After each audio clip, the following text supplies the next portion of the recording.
छत्तीसगढ़ में यही कोशिश हो रही है कि किस प्रकार से छत्तीसगढ़ सरकार को दबाया जाए, बदनाम किया जाए, चाहे वो राजनेता हो, चाहे कार्यकर्ता हो, पार्टी के पदाधिकारी हो या फिर अधिकारी और कर्मचारी हो। ये सिलसिला शुरू होता है जुलाई 2020 से। झारखंड चुनाव में बुरी तरह से मात खाने के बाद इन लोगों ने इसकी शुरुआत की और आईटी ने रेड डाला। जितने भी जिसे शराब घोटाला के नाम से प्रचारित किया गया, और इस शराब घोटाले में 2019-2020 में केक की रिपोर्ट भी है, वहाँ उन्होंने जांच भी की। उसके बाद 2.5 साल तक वो चुप रहे, चुनाव नज़दीक आते हुए, जबकि सारे कागजात ईडी को सौंप दिया गया था। सॉरी। उसके बाद ईडी सक्रिय होती है और फिर उन्हीं लोगों को बुलाते हैं और कहा जाता है कि 2168 करोड़ के घोटाले हुए। इसमें ये भी कहा गया कि होलोग्राम, नकली होलोग्राम का प्रयोग किया गया। लेकिन सबसे मज़ेदार बात ये है, ये नकली होलोग्राम का यदि प्रयोग हुआ तो जो डिस्टिलर है वही तो करेगा, उसी फैक्ट्री में तो होगा, लेकिन उनके खिलाफ कोई कार्रवाई नहीं हुई, बचत लोगों के खिलाफ कार्रवाई हुई। उसके घर में ज्वेलरी भी पाए, नगद रुपये भी पाए, किसी को जब्त नहीं किया गया। और कहा गया कि 2168 करोड़ का घोटाला हुआ और चल अचल संपत्ति 2018 के पहले के भी जब्त करने के बाद भी 200 करोड़ के आसपास की संपत्ति जब्त नहीं की गई। जबकि इस दौरान 2018 के बाद जब हमारी सरकार बनी, उसके पहले जो रेवेन्यू है आबकारी की, वो 3900 करोड़ की थी, अब बढ़ के 6500 करोड़ हो गया। और आरोप ये लगाया ईडी के द्वारा कि राज्य के खजाने को नुकसान पहुंचाया गया, जबकि 3900 करोड़ से बढ़ के 6500 करोड़ हुआ। और आज तक के वो 2168 करोड़ में से केवल 200 करोड़ के आसपास, वो भी पैतृक संपत्ति, और 2018 से पहले अर्जित की गई आय, उसको जोड़कर भी 200 करोड़ नहीं पहुंचा। दूसरी बात, कोल स्कीम का आरोप लगाया 500 करोड़ का। एफआईआर दर्ज हुआ कर्नाटक में, फिर दर्ज हो गया भोपाल में, अभी नोएडा में भी हुआ। और उसके बाद 4 बार वो सप्लीमेंट्री चालान प्रस्तुत कर चुके हैं और सब मिला के चल अचल संपत्ति सब मिला के अभी तक 150 करोड़ पहुंचा है। आरोप 500 करोड़ का है, लेकिन संपत्ति 150 करोड़, वो बता नहीं पा रहे। तीसरी बात उसमें महत्वपूर्ण, अभी लगातार जो कोशिश की जा रही है कि धान में भी, पैडी में भी स्कैम हुआ। सारे राइस मिल में छापा डाले गए आईटी के द्वारा। अब ईडी सीरीज घुसेगी। तकलीफ उनको ये है कि किसानों के 107 लाख मीट्रिक टन जो धान है वो मिलिंग कैसे हो गया। अभी तक होता यह था कि धान बाहर में पड़े रहते थे, जैसे मध्य प्रदेश की खबरें आती है कि गेहूं बाहर में पड़ा हुआ है और सड़ गया। छत्तीसगढ़ में खबरें आती थी कि धान खुले में पड़ा हुआ है, भीग गया, सूख गया और सड़ गया। वो सारे नुकसान हमने बचाए, उनको हो गई परेशानी, अब उसमें घुसे हुए। अभी डीएमएफ में भी मज़ेदार बात यह है कि भारत सरकार के द्वारा बिना कोई ईसीआईआर के वो माइनिंग डायरेक्टर को चिट्ठी लिखते हैं कि कितना काम हुआ वो हमको बताएं। उसी प्रकार से एक सवाल रजिस्ट्रार को भी किया जाता है कि कितने जमीन की रजिस्ट्री इन 3-4 सालों में, जब से हमारी सरकार बनी है 18-19 के बाद, कितनी रजिस्ट्रियां हुई हैं। इसका मतलब है वो सारे रजिस्ट्री लाएंगे और सबको अभी कम कर क्या रहे हैं, कर ये रहे हैं कि ये घरों में जाते हैं, सबसे पहले मोबाइल जब्त करते हैं, फिर घर में जो संपत्ति है, जो रुपया नगद है, ज्वेलरी है, उसको सीज करते हैं, बैंक खाते सीज करते हैं, डायरी वगैरह भी हो या कुछ कच्चे में लिखा हुआ हो, सबको पकड़ते हैं। 5-6 दिन तक के घर में बंधक बना कर रखते हैं, चाहे वो वृद्ध माता पिता हो, बीमार हो, उनसे कोई लेना देना नहीं, बैठे रहेंगे। तो सवाल तो इनके पास होते नहीं, और जब तक के ऊपर से आदेश नहीं होगा तब तक खाली नहीं करते। फिर वो राजनीतिक सवाल करना शुरू करते हैं, तुम्हारी क्या भूमिका है, तुम किस पार्टी से हो, तुम कितने सीट जीतने वाले हो, इससे क्या होगा, उससे क्या होगा। वो सारे राजनीतिक सवाल भी पूछना शुरू करते हैं।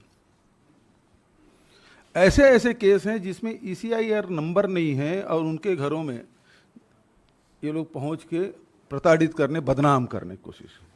अभी जो हमारा राष्ट्रीय महाधिवेशन हुआ छत्तीसगढ़ में, बहुत सारे पत्रकार साथी वहाँ गए भी थे, और ईडी के अधिकारी हमारे पार्टी के पदाधिकारियों के यहाँ बिना ECIR नंबर के वहाँ पहुँच गए, जो कि ये नहीं कर सकते, नहीं करना चाहिए। वो तो जो वेंडर है उसके यहाँ पहुँच गए।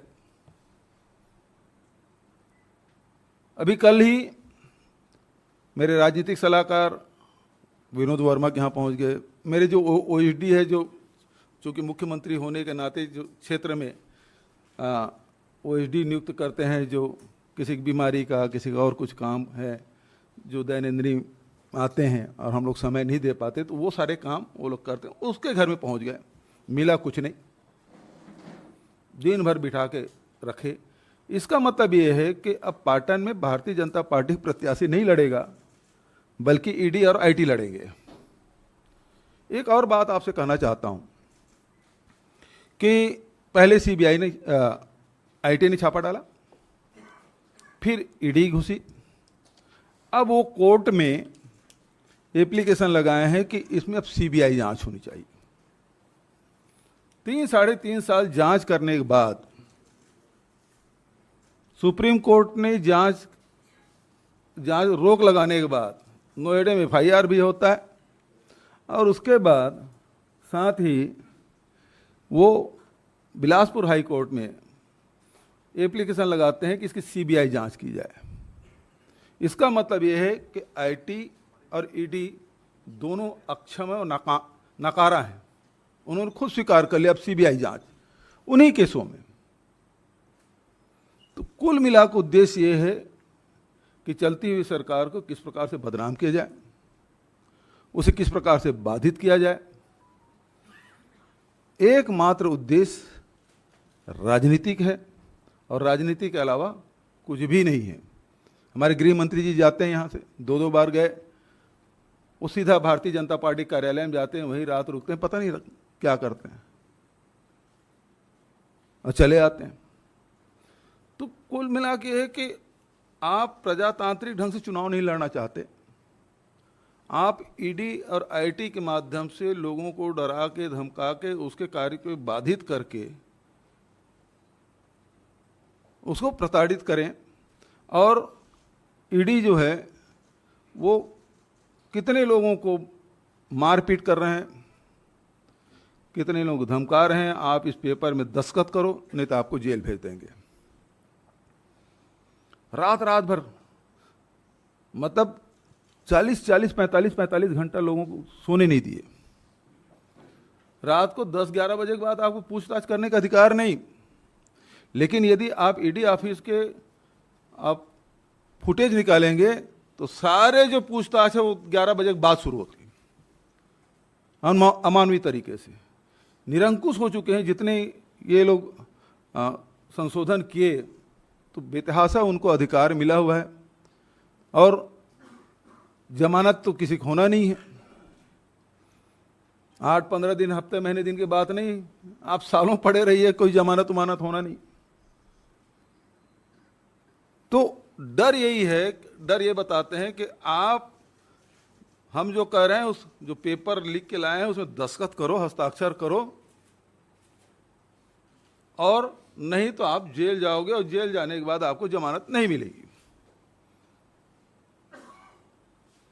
ये स्थिति छत्तीसगढ़ में है, और इतने कम से कम उस छोटे से राज्य में 200 से अधिक आईटी और ईडी डीआरआई करके छापे पड़ चुके हैं।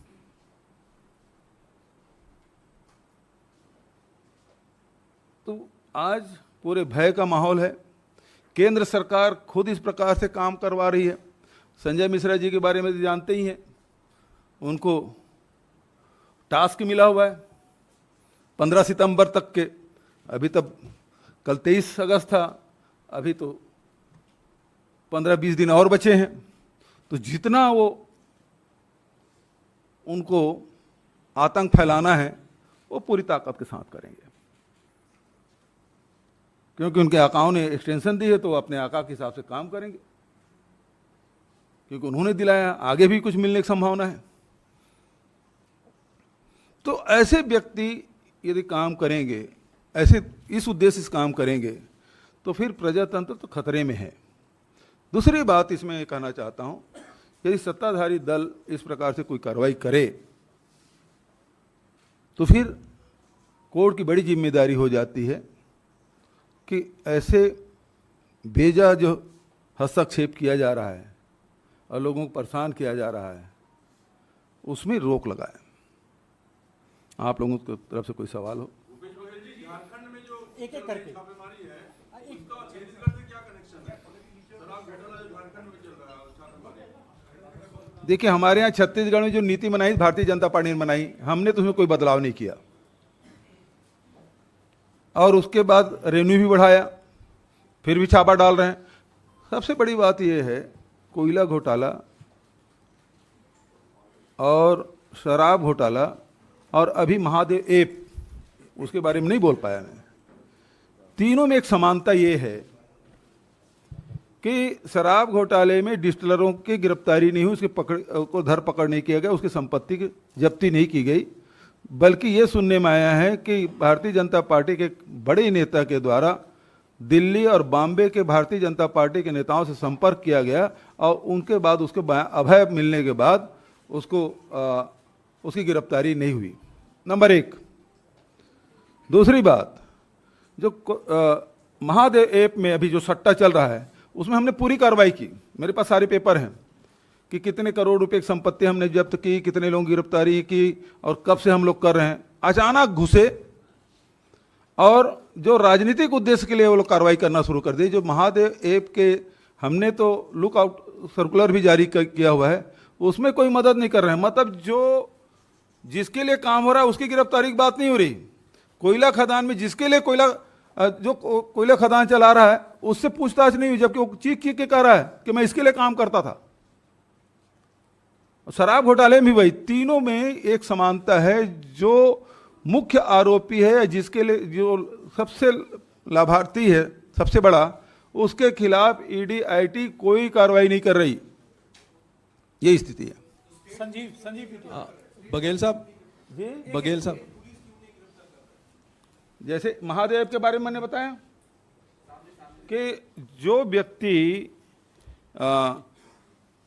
और उसमें रवि उपल है और सौरभ चंद्राकर, दोनों दुबई में हैं।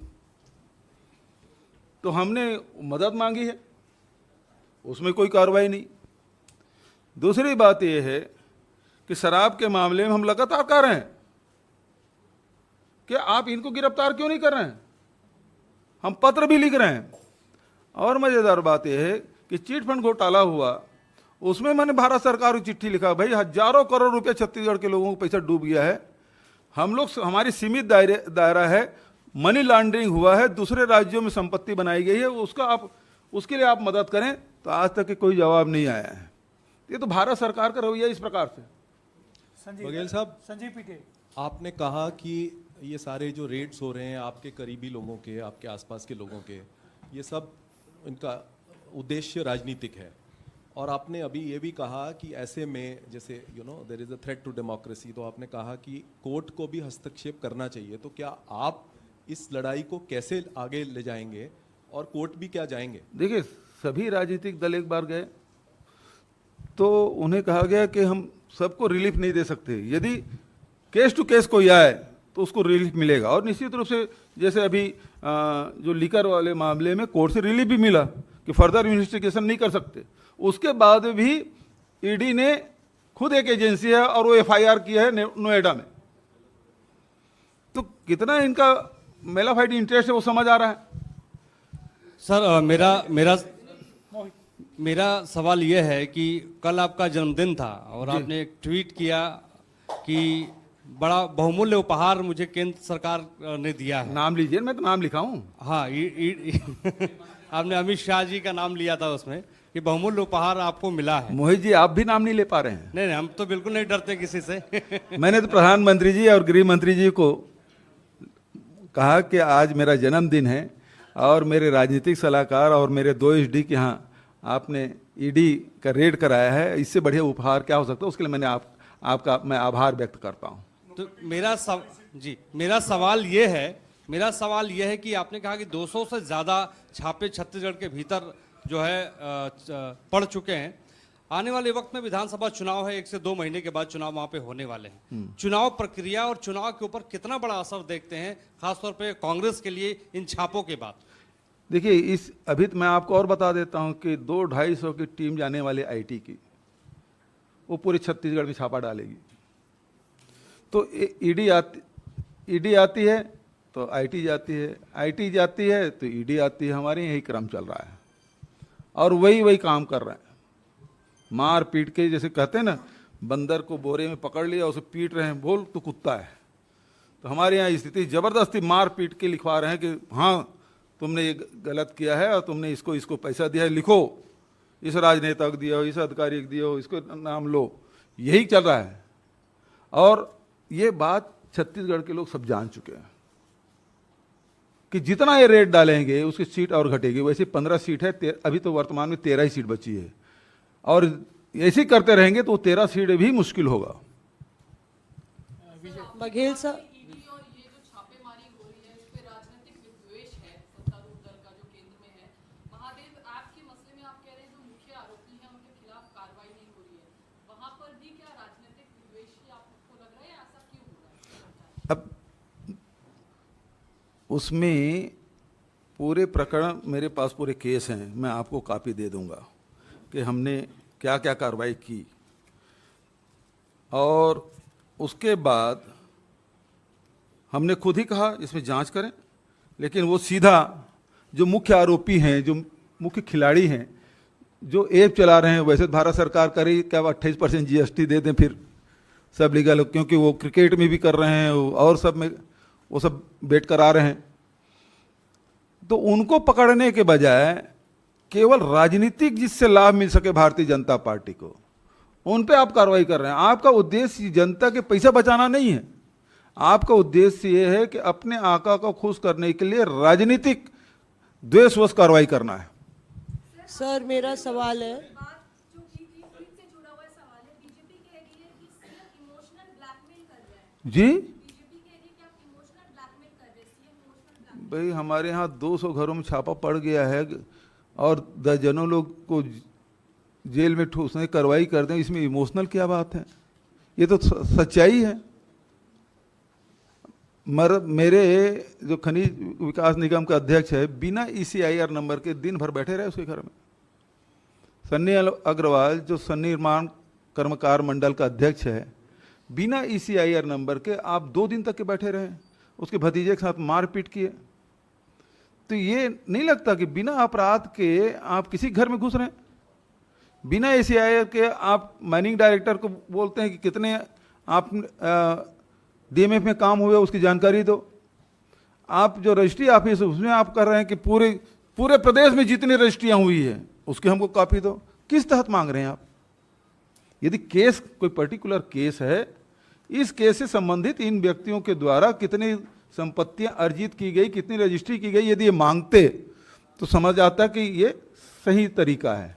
लेकिन पूरे प्रदेश में चाहे कोई भी खरीदे हो, उसकी संपत्ति की जानकारी मांगो तो आपका मैनिफेस्ट इंटरेस्ट नहीं है। सर मेरा सवाल है जी सर, यहाँ पे आपके ओएसडी से लेके सलाहकार सब ईडी की चपेट में आ रहे हैं, तो क्या अगला नंबर भूपेश बघेल का है? और अगर ऐसी परिस्थिति पैदा होती है तो क्या आपको लगता है अगर ये सियासी साजिशें हैं तो इसके सियासी मायने क्या होंगे चुनावों में? देखिए, हम लोग ना छत्तीसगढ़ के लोग हैं, मरने से नहीं डरते, न जेल जाने से डरते। नक्सलियों ने इतना मारा है लोगों को, हमारे प्रथम पंक्ति के सारे नेता शहीद हो गए और इन्हीं शासन काल में हुआ है। तो हम लोग मरने से भी घबराते नहीं, न लड़ने से डरते हैं। और जेल तो पहले भी भेज चुका है, विनोद वर्मा जी पहले भेज चुके हैं, अभी फिर से उसके घर में कल दिन भर बैठे रहे, मुझे भी भेज के देख चुके हैं। रमन सिंह ने भेजा था, 15 साल की सरकार 15 सीट में सिमट गई। दूसरे के भी शौक है तो देख ले, हम लोग जेल जाने से डरते नहीं हैं। हाँ, बहुत बढ़िया सवाल आपने किया। जेरम मामले सच इसलिए सवाल नहीं आया है कि एनआईए हमको जांच करने नहीं दी। भारत सरकार, गृह मंत्री, सबको हमने पत्र लिखा, एनआईए के हेड को भी चिट्ठी लिखा कि भाई आप जांच कर चुके तो हमको दे दो, हम जांच करेंगे। यदि हम कमिटी उसमें एसआईटी गठन करते हैं तो हाई कोर्ट चले जाते हैं, सुप्रीम कोर्ट चले जाते हैं, और एक एक बार नहीं, 2-2 बार। तो आखिर किसको बचाना चाहती भारत सरकार? कौन षड्यंत्रकारी है, कौन आरोपी है, कौन अपराधी है, किसको बचाना चाहती भारत सरकार जो हमको जांच करने नहीं दे रही? सर, आने वाले दिनों में चुनाव आने वाले हैं, ये जो कार्रवाई हो रही है, क्या ये आपका मुख्य मुद्दा होगा चुनाव में जाने का? इसको लेकर के क्या आप लोग रणनीति बना रहे हैं? और एक चीज इसमें ये भी पूछना चाहूंगा, आपने खुद कोयला घोटाला, शराब घोटाला, क्या आप मानते हैं, आप भी मानते हैं कि ये घोटाले हुए हैं? और अगर हाँ, तो खुद आपकी सरकार ने इनकी जांच करवाने के लिए क्या कदम उठाए हैं? देखिए, जहाँ तक कि कोयला की बात है, जितने कोल वासरी है सब जगह हमने रेड डाले, जो आवश्यक कार्रवाई हमने की, जितना फाइन हो सकता है वो हमने किया, और जिसके सही पाएगा उसको रिलीज भी किए। पहली बार हुआ है भारतीय जनता पार्टी, बता दे 15 साल में कुछ किया हो तो। दूसरी बात यह है, मैंने कहा, आप मेरे उत्तर को आपने ठीक से सुना नहीं है। कोयला घोटाले में जिसके लिए वो काम करते थे उसके बारे में लिख के भी दिया, वो कॉपी है मेरे पास, लेकिन आज तक उसे पूछा नहीं गया है, क्योंकि मैं नाम बताऊंगा तो छपे हुए भी नहीं मैं जानता हूं, इसलिए केवल इतना ही बोल रहा हूं। सर, ये जो आपके खिलाफ कार्रवाई हो रही है सरकार के खिलाफ, तो क्या कांग्रेस के लोग छत्तीसगढ़ में प्रदर्शन करेंगे केंद्र सरकार के खिलाफ? आप दिल्ली आके प्रेस कॉन्फ्रेंस करें, क्यों दिल्ली में नहीं कर सकता? वहां प्रदर्शन करेंगे? प्रदर्शन की जरूरत ही नहीं है, जनता जान चुकी है कि भारतीय जनता पार्टी कहीं नहीं है मैदान में, छत्तीसगढ़ में तो बिल्कुल नहीं है। और जितने भी कार्रवाई कर रहे हैं उससे लोग, चाहे उद्योगपति हो, व्यापारी हो, अधिकारी हो, कर्मचारी हो, राजनेता हो, कार्यकर्ता हो, ये सब भारतीय जनता पार्टी कलई खुल चुकी है। ये जितना करेंगे उतना उनको नुकसान होगा। बघेल सर, आप कह रहे हैं कि ईडी और आईटी चुनाव लड़ रही है बीजेपी, उनको आगे कर रही है, लेकिन बीजेपी के नेता करे कि वो प्रधानमंत्री मोदी के चेहरे पे चुनाव मैदान में उतर रहे हैं। तो आपके खिलाफ कौन चेहरा है वहां? भाई, अरुण साहू जी के बयान आप देखेंगे, अब मोदी जी की बात नहीं करते, वो बुलडोजर की बात करते हैं, योगी जी की।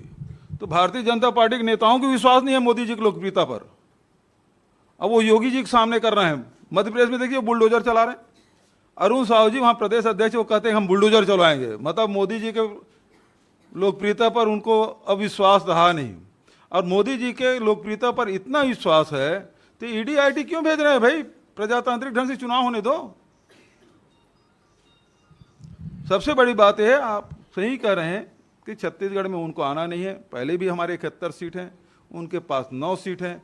वो दरअसल बात यह है कि वहाँ के खदान पे उनके मित्रों की नज़र है, और जो छत्तीसगढ़ कांग्रेस की सरकार है उसके बीच में है, और इस कारण से अपने मित्रों को लाभ नहीं पहुंचा पा रहे हैं। इस कारण से ईडी आईटी का छापा लगातार पड़ रहा है।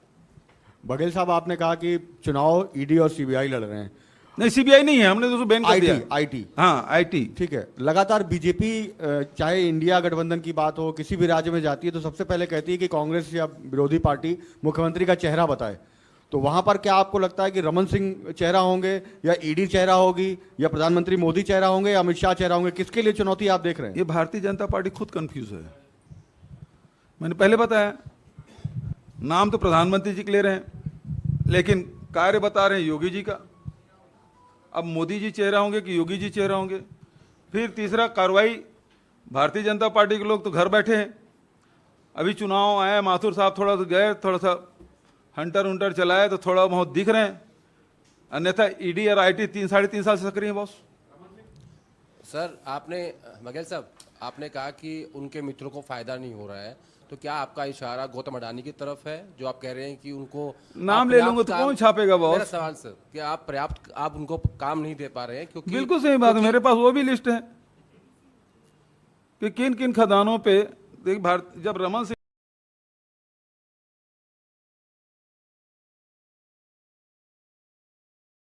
मुख्यमंत्री थे तो जितनी खदानी राज्य सरकारों के लाट की गई, चाहे महाराष्ट्र हो, गुजरात हो, छत्तीसगढ़ हो, चाहे राजस्थान हो, वो सब के एमडीओ वही थे। जो आयरन ओर है बेलाडीला का, वो भी उसके एमडीओ वही है। अब वो अड़ंगा हम बीच में हम लोग आ गए हैं। हाँ जी, मुझे तकलीफ नहीं है नाम लेने का, मैं सबका नाम ले दूंगा, लेकिन ये है, मैं कल अखबार देखूंगा या टेलीविजन चैनल देखूंगा, उसमें पट्टी में नाम तो नहीं आएगा, तो इसलिए मैं नाम नहीं ले रहा हूँ। बघेल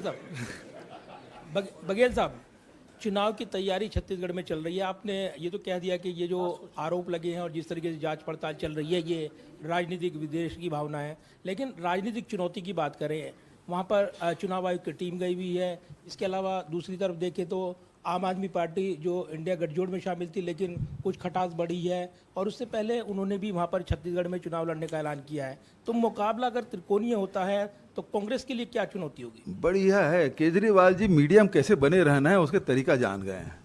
भैया ये इंडिया जो गठबंधन है, मैं समझता हूँ 2024 के लिए है, ये विधानसभा चुनाव के लिए तो कम से कम नहीं है, ऐसा मुझे मालूम है। यदि विधानसभा चुनाव के लिए यदि इंडिया गठबंधन है तो मुझे अभी तक के संकेत मेरे पार्टी से मिल जाता, तो ये नहीं मिला है। लेकिन केजरीवाल जी को मीडियम बने रहना है, तो ये अच्छा तरीका है। वहाँ जाके 10 ठो घोषणा उषणा कर कुराक आ गए हैं।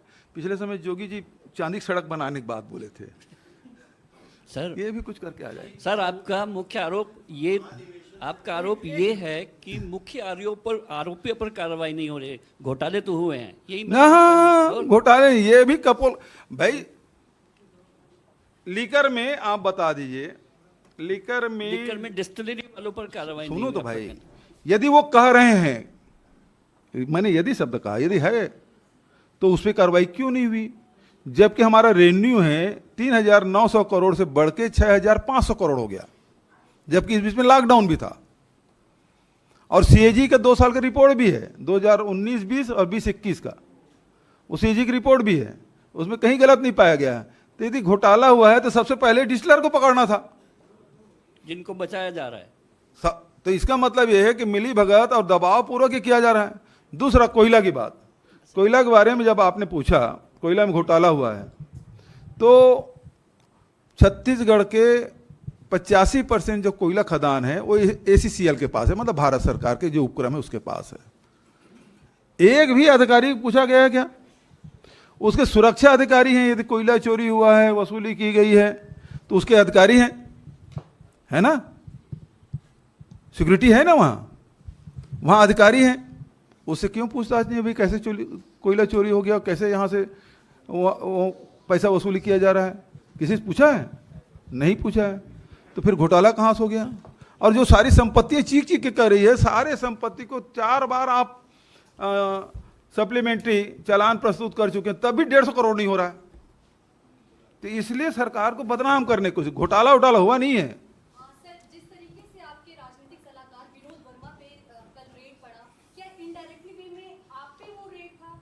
या फिर दूसरा सवाल मेरा ये है कि ईडी अपना काम कर रहा है, तो इस पे विपक्ष पार्टी या फिर कांग्रेस सवाल क्यों उठा रही है? जैसे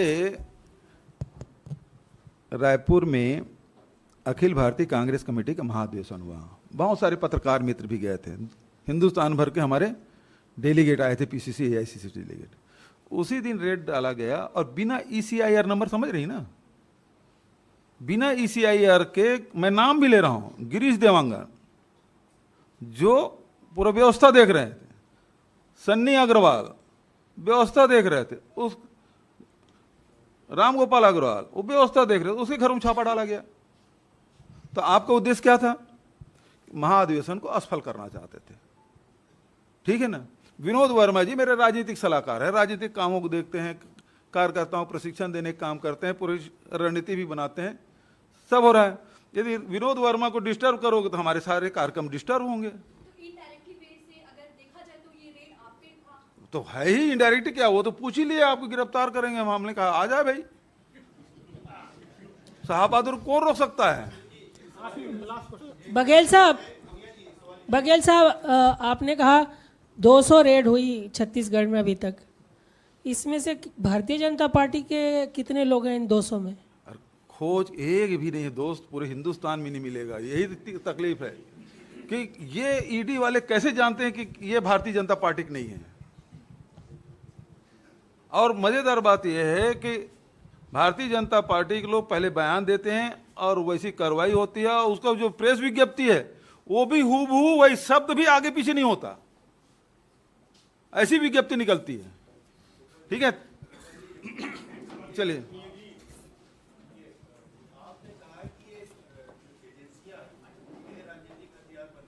जी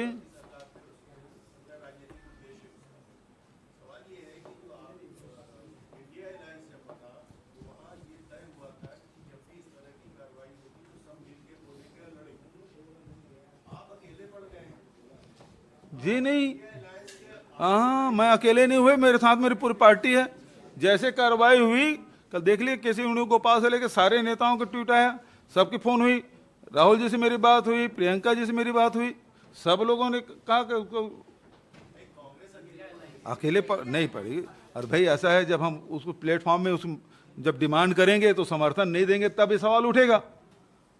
अभी तो हम लड़ ही रहे ना, ठीक। Thank you. मुख्यमंत्री जी का अंतिम सवाल है, जिस तरह से आपने कल प्रधानमंत्री और गृह मंत्री को कहा कि मुझे बर्थडे का गिफ्ट दिया गया है, आप रिटर्न गिफ्ट में उन्हें क्या देंगे और कब देंगे? हाँ बिल्कुल, ये नवंबर के जब रिजल्ट आएगा है ना, तो उसमें 75+ देंगे।